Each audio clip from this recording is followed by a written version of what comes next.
Hello, Adrian. Coincident with the numerous tariff pauses, we've seen a V-shaped recovery in stock markets.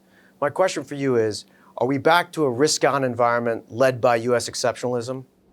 Well, call me skeptical. Most of the recent rally appears to be driven mostly by sentiment and positioning, which got very bearish in April. I think increasingly the tariff endpoint looks like a mutually painful but manageable level. And we are likely to get there, though, only by a lot of zigging and zagging in front of the news flow, because although they're down from extreme levels, like uncertainty level continues to be very, very elevated due to the administration's own internal divisions over where they want tariff rates to settle out. Right? We got opposing views, and they get leaked to the media, and that creates the push me, pull you. The stated goal, however, remains tariffs high enough to reshore manufacturing and to generate meaningful revenue. And that is hard to do without economic disruption. I think as of now, we appear to be headed towards tariffs in the roughly 15% range, which is about 6 times where we were before all this started. That is the highest in 80 years and near Smoot-Hawley levels. These changes, frankly, should disrupt a lot of businesses' supply chains, investment plans, hiring plans, and you've already seen what it's done to consumer sentiment, which has really gotten hit. Markets have pushed back expectations for Fed rate cuts.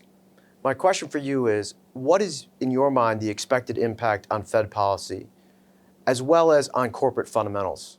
Well, look, it remains to be seen whether consumers or companies wind up bearing the brunt of the tariffs.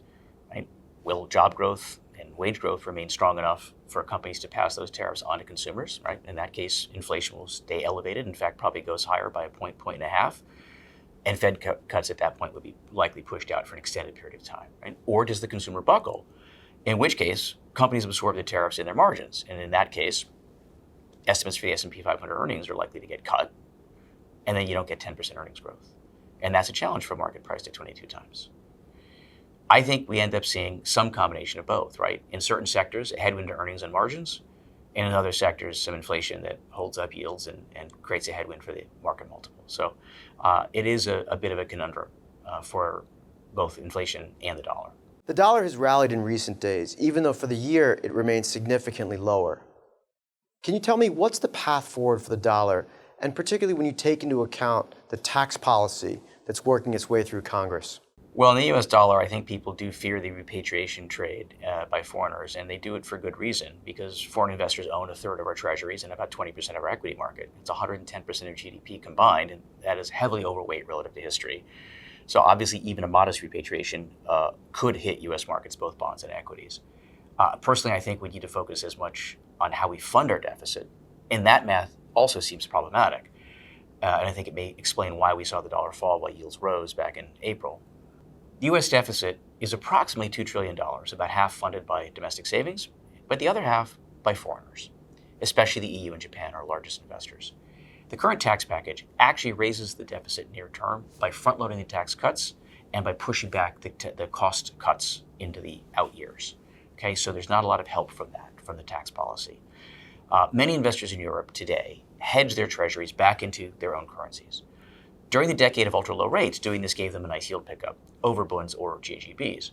Today, however, with rates having risen in both of those countries, both those areas, those investors get about 50 to 60 basis points more by staying home and investing in bonds or JGBs. So theoretically, to me, the U.S. 10-year yield needs to rise by about 50 to 60 basis points to make the math more attractive to foreign investors, either to foreign investors or to draw in domestic savings to be reallocated. Either way, it's a tricky dynamic, and it leaves the dollar and the rates looking pretty vulnerable to me, especially once we lift the debt cap later this summer and start issuing sizable amounts of treasuries again. So don't forget, a smaller trade deficit, which is the goal, is structurally dollar negative because it reduces foreign demand for dollars, right? Foreign investors sell less to the United States and receive, therefore, fewer dollars with which to reinvest. Historically, they took those dollars, put them in the treasury market, and if they don't have those dollars, then they don't.